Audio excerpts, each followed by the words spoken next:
کیا کرتے ہیں اسرائیلی؟ 8 سال کا بچہ ہوا، اس کے ساتھ کاؤنسلر لگا دیا.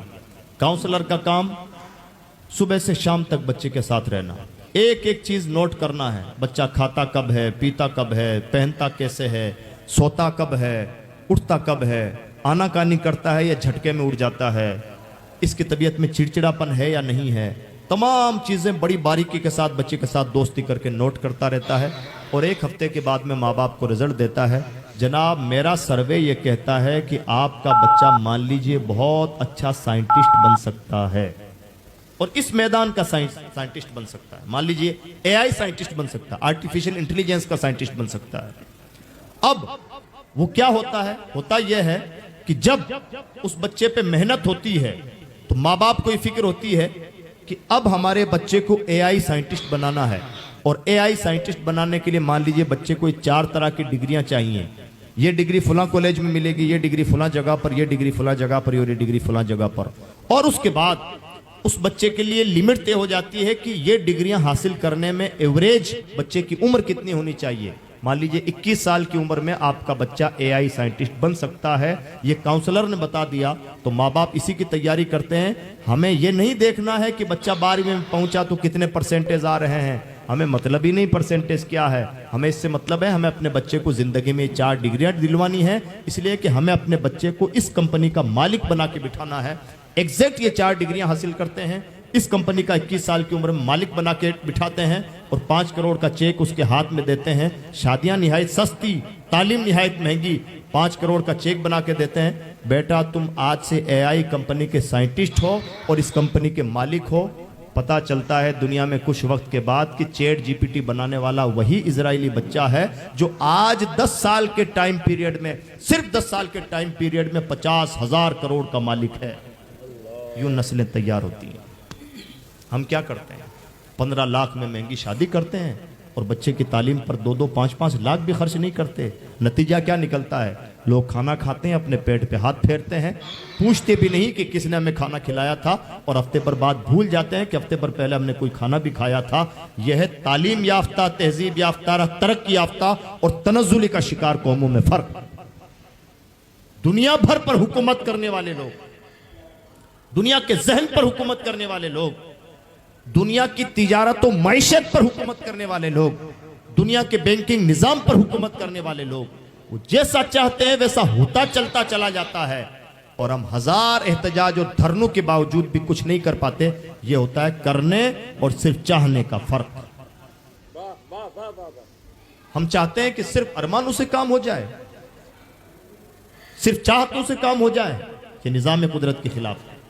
نظام قدرت یہ ہے کہ آپ جو چاہتے ہیں آپ کو اس کے لیے محنتیں کرنی پڑیں گی، پوزیٹیو ڈائریکشن میں کرنی پڑیں گی اور ریگولر کرنی پڑیں گی، تب جا کے نتائج برآمد ہوتے ہیں.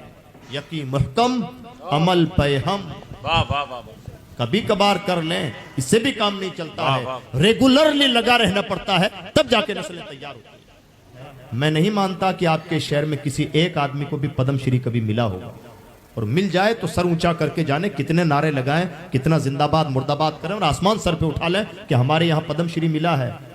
اور انٹرنیشنل ایوارڈ، جس طرح سے پدم شری ہمارے ملک کا بڑا ایوارڈ ہے، دنیا میں بھی تو کچھ بڑے ایوارڈ ہیں جو دنیا بھر کے بڑے ایوارڈ ہیں. ہمارے ملک کی جھولیوں میں بھی مدت نہیں آتے. دنیا کا ہر بڑا ایوارڈ جن کی جھولیوں میں جا کے گرتا ہے وہ کوئی یہودی بچہ ہوتا ہے. تو کیا مان لیا جائے کہ یہودیوں کے یہاں کوئی اسپیشل نسل پیدا ہوتی ہے؟ کیا اس ملک میں کوئی بہت اسپیشل جنریشن پیدا ہوتی ہے؟ جی نہیں. کیا قدرت نے کوئی طرفداری کی ہے یا قدرت نے کوئی الگ نظام رکھا کہ وہاں الگ بچے اور یہاں الگ بچے؟ جی نہیں. نسلیں وہی وہاں پیدا ہو رہی ہیں جو یہاں پیدا ہو رہی ہیں. فرق کس چیز کا ہے؟ فرق صرف اپنی صلاحیتوں کے قدر کرنے کا ہے. ان کے یہاں جب بچہ کوکھ میں ہوتا ہے تب سے اس کی فکر شروع ہوتی ہے. اس بچے کی تربیت کی فکر، اس کی ذہنی ترقی کی فکر، اس کی ماں کی فکر، اس کی تربیت کی فکر، اس کے جسم و جسمانیات کی فکر، اس کی صحت کی فکر اور پھر اس کی تعلیم کی فکر. ہمارے یہاں بچہ کب سوتا ہے، کب اٹھتا ہے، کیا کرتا ہے، کیا کھاتا پیتا ہے، کس طرح سے اس کا لائف سٹائل ہے، کوئی پرواہ نہیں. تو نسلیں بھی ویسی تیار ہوتی ہیں. یہی نظام قدرت ہے. السلام علیکم ورحمۃ اللہ وبرکاتہ. نحمده ونصلي ونسلم على رسوله الكريم اما بعد اعوذ باللہ من الشیطان الرجیم بسم اللہ الرحمن الرحیم سبحانک لا علم لنا الا ما علمتنا انک انت العلیم الحکیم قال اللہ تبارک وتعالی فی کتابہ المجید وقل رب ارحمہما کما ربیانی صغیرا صدق اللہ العظیم ان اللہ وملائکتہ یصلون علی النبی یا ایہا الذین آمنوا صلوا علیہ وسلموا تسلیما اللہم صلی وسلم وبارک ورحم وترحم علی سیدنا وشفیعنا ونبینا وحبیبنا ومولانا محمد صلی اللہ تعالی علیہ وسلم۔ میں نے جو آیت درود پڑھی تو اس کے بعد میں درود شریف پڑھنا ضروری ہو جاتا ہے، تو ایک بار اپنا واجب ادا کر لیں، اور جن حضرات نے درود نہیں پڑھا ہے، جنہوں نے پڑھا ہے وہ بھی ایک بار اور درود شریف پڑھیں۔ اللہم صلی وسلم وبارک ورحم وترحم علی سیدنا وشفیعنا ونبینا وحبیبنا ومولانا محمد صلی اللہ تعالی علیہ وسلم۔ محترم بزرگوں اور دوستو، ہم سب خوش نصیب ہیں کہ ابھی ہم نے زمین ہند کے ایک عظیم فرد اور مخدوم گرامی وقار حضرت قبلہ سید اویس مصطفیٰ صاحب واسطی سے کچھ نصیحت بھری باتیں سماعت فرمائیں، ان کی زیارت سے فیضیاب ہوئے، اور فی الوقت ہماری سرپرستی جماعت اہل سنت کے عظیم مفتی استاذ الاساتذہ استاد جامعہ شریفیہ مبارک پور حضرت استاد گرامی علامہ مفتی محمد نسیم احمد صاحب قبلہ فرما رہے ہیں، اور دیگر علماء کرام بھی تشریف فرما ہے۔ اللہ رب العزت ان سب کا سایہ سلامت رکھے، اور جو باتیں آپ کے ہمارے سامنے پیش کی جائیں اللہ کرے کہ ہم سب ان پر عمل پیرا ہوں، اور گزارش بھی یہی ہے کہ آواگون اور شور و شغف اور باتیں کرنے کی بجائے جو باتیں آپ کو یہاں سے اسٹیج سے پیش کی جائیں ان باتوں پر توجہ مرکوز کریں، تاکہ جلسے میں بیٹھنے کا، یہاں حاضر ہونے کا اور جلسہ سجانے والوں کے جلسہ سجانے کا مقصد حاصل ہو۔ میں امید کرتا ہوں کہ توجہ فرمائیں گے، ٹھیک؟ میں یہاں جمعہ کے وقت حاضر ہو گیا تھا، اور میری عادت ہے کہ میں جہاں جاتا ہوں تھوڑا حالات ٹٹولنے کی کوشش کرتا ہوں کہ پرابلم کیا ہے۔ تو مجھے یہاں کا جو پرابلم سمجھ میں کیا آیا، واضح طور پر بتایا گیا۔ سچ یہ ہے کہ بی پی بڑھا دینے والا ہے، پریشان کن، اور یہ یہاں کی بات نہیں، عام طور پر ہم جہاں جا رہے ہیں ہمارے حالات بہت تشویشناک ہیں، اور وہ بات کیا ہے، وہ پرابلم کیا ہے، اس کو ایک لفظ میں سن لیں، اور اس کے بعد میں جو باتیں میں آپ کے سامنے گوشے گزار کروں اسے توجہ کے ساتھ سمجھیں۔ پرابلم یہ ہے کہ ہم سے اپنی اولاد کی ویسی تربیت نہیں ہو پا رہی ہے جیسی ہونی چاہیے۔ انگریزی زبان میں اسے پیرنٹنگ کہتے ہیں، یعنی اچھا ماں باپ بن کے کیسے رہنا ہے۔